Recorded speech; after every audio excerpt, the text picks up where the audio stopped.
BPL এর নিলামে local cricketer কেনার জন্য প্রত্যেকটা টিম সর্বোচ্চ খরচ করতে পারতো 4.5 কোটি টাকা। সেখানে নোয়াখালী এক্সপ্রেস খরচ করেছে 2,63,00,000 টাকা এবং কিনেছে 12 জন লোকাল ক্রিকেটারকে। 6 টিমের ভেতরে সবচেয়ে কম খরচ করেছে নোয়াখালী এক্সপ্রেস এবং বিদেশি ক্রিকেটার কেনার জন্য প্রত্যেকটা টিম খরচ করতে পারতো $3.5 লাখ। সেখানে নোয়াখালী এক্সপ্রেস খরচ করেছে $50,000।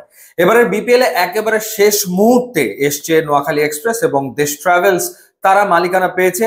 আর্থিকভাবে আসলে নোয়াখালী এক্সপ্রেস প্রস্তুত হওয়ার সময়টা পেয়েছে কিনা সেই প্রশ্নটা উঠতেই পারে এবং খালেদ মাহমুদ সুজন ফুললি প্রিপেয়ার্ড হয়ে অকশন টেবিলে বসেছেন বলে আমার কাছে তো মনে হয় না। কারণ এ এবং বি ক্যাটাগরিতে ব্লান্ডার করেছে নোয়াখালী এক্সপ্রেস এবং তারা তাদের পছন্দ মতো ক্রিকেটার নিতে পারেনি এবং শেষমেশ জাকের আলী অনেক, মাইদুল অঙ্কনকে তারা 35 লাখ টাকায় দলে নিয়েছে অটোমেটিক প্রসেসে। অর্থাৎ সেই ক্ষেত্রে নোয়াখালী এক্সপ্রেসের আর কোনো চয়েস আসলে ছিল না। এরপর তারা যাদেরকে নিয়েছে, একমাত্র দেখলাম যে হাবিবুর রহমান সোহানকে দলভুক্ত করার জন্য তারা তারা বিড বাড়িয়েছে এবং 50 লাখ টাকা খরচ করে তারা হাবিবুর রহমান সোহানকে দলভুক্ত করেছে। ডিরেক্ট সাইনের মাধ্যমে তারা নিয়েছে হাসান মাহমুদ এবং সৌম্য সরকারকে। যতটা শুনতে পাচ্ছি যে সৌম্য সরকারের নেতৃত্বেই আসলে নোয়াখালী এক্সপ্রেস এবারে বিপিএল এ মাঠে নামবে, তিনি ক্যাপ্টেন্সি করবেন। ইউটিলিটি ক্রিকেটারদের দিকেই আসলে মনোযোগ ছিল খালেদ মাহমুদ সুজন এবং নোয়াখালী এক্সপ্রেসের টিম ম্যানেজমেন্টের। অর্থাৎ যারা আসলে আইদার ব্যাটিং অথবা বোলিং এ কন্ট্রিবিউট করতে পারে এবং মোর দ্যান এভারেজ ক্রিকেটার যারা, খুব বড় নামের পেছনে নোয়াখালী এক্সপ্রেস আসলে ছোটেনি। কাদেরকে নিয়েছে সেটা যদি আপনাদেরকে জানাই, যেমনটা বলেছি যে জাকের আলী, মাহিদুল ইসলাম অঙ্কন, তাদের দুজনকে তারা পেয়েছে 35 লাখে। হাবিবুর রহমান সোহানের পেছনে খরচ করেছে 50 লাখ। নাজমুল ইসলামকে তারা নিয়েছে 18 লাখে। আবু হাসিমকে তারা নিয়েছে 18 লাখে। ফাস্ট বোলার মুশফিক হাসানকে তারা নিয়েছে 18 লাখে। ব্যাটসম্যান শাহাদাত হোসেন দীপুকে নিয়েছে 18 লাখে। ফাস্ট বোলার রিজাউর রহমান রাজাকে নিয়েছে 18 লাখে। মেহেদি হাসানকে নিয়েছে 14 লাখে। এরপর অলরাউন্ডার সৈকত আলীর পেছনে খরচ করেছে 14 লাখ। এরপর অলরাউন্ডার সাব্বির হোসেনের পেছনে খরচ করেছে 14 লাখ।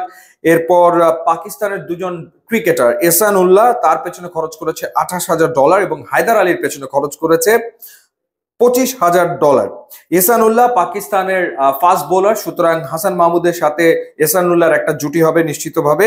এবং হায়দার আলী পাকিস্তানের মিডল অর্ডার ব্যাটার, সো সেই ক্ষেত্রে তাকে আমরা মিডল অর্ডারে ব্যাট করতে দেখবো। টপ অর্ডারটা সৌম্য সরকার, জনসন চার্লস এবং হাবিবুর রহমান সোহানকে দিয়েই তারা তৈরি করবে বোঝা যাচ্ছে। এবং মিডল অর্ডারে সেই ক্ষেত্রে হয়তো আমরা দেখবো কুশাল মেন্ডিসকে।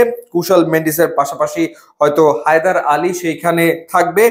এরপর বোলিং এর ক্ষেত্রে তারা হয়তো হাসান মাহমুদের সাথে এহসানুল্লাহকে ফাস্ট বোলিং এ ব্যবহার করবে। এছাড়া মেহেদি হাসান, সৈকত আলী, রেজাউর রহমান, সাব্বির হোসেনদের মতো অলরাউন্ডার টিমে রয়েছে। সো ওভারঅল যদি বলি যে হ্যাঁ, এটা স্টার প্যাকড কোনো টিম আসলে হয়নি, but there are plenty of utility cricketers এবং ওয়েল এক্সপিরিয়েন্সড ক্রিকেটার্স যারা আসলে ডোমেস্টিক ক্রিকেটে রেগুলার খেলে এবং মোটামুটি তারা পারফর্ম করে। যেমন সাব্বির হোসেন সবশেষ সিজনে খেলেছে দুর্বার রাজশাহীর হয়ে, if I am not wrong. Saikat আলীও বেশ কিছুদিন ধরে ক্রিকেট খেলছেন, তারও এক্সপিরিয়েন্স আসলে রয়েছে। শাহাদাত হোসেন ইয়াংস্টার, ভালো খেলতেই পারে, ডেফিনেটলি তার জন্য একটা বিরাট সুযোগ। So they do have players এবং এর সাথে যদি জাকের আলী, অনেক, মাহিদুল ইসলাম অঙ্কন, ইফ দে ক্লিক, বিকজ তারা লোকাল ক্রিকেটে সবসময় তো ভালো খেলেই, তাহলে নোয়াখালী এক্সপ্রেস একটা কিছু করতে পারে। এবং ইন্টারেস্টিং ব্যাপার হচ্ছে সৌম্য সরকারের নেতৃত্বে এই টিমটা মাঠে নামবে, সুতরাং সৌম্যর ক্যাপ্টেন্সি কিরকম হয় সেটাও একটা দেখার ব্যাপার।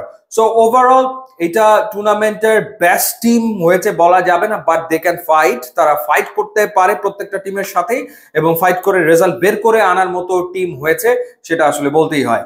ইউটিউব, ইনস্টাগ্রাম লিঙ্কটা আছে, আপনারা যোগ দিলে খুবই খুশি হব। And thanks for watching.